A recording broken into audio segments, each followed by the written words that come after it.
Pantay-pantay na pagtingin sa lahat ng mga kailangan, manatong sa aming atas ng bayan.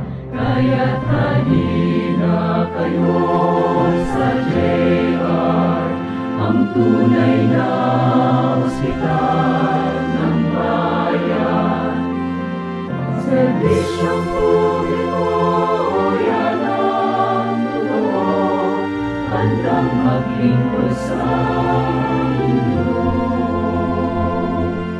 Mula pari hanggang ulo, sa lahat ng sulok ng mundo, mga kababayan ay umaasa sa JR, ang tunay na ospital ng bayan.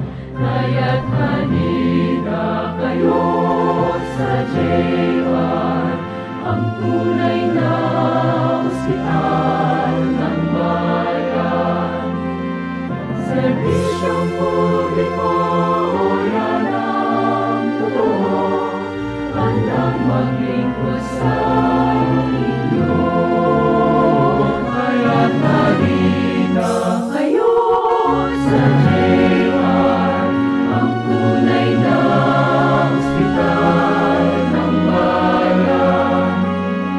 Serbisyong publiko, yan ang totoo, handang maglingkod sa inyo. Serbisyong publiko, yan ang totoo, handang maglingkod sa inyo.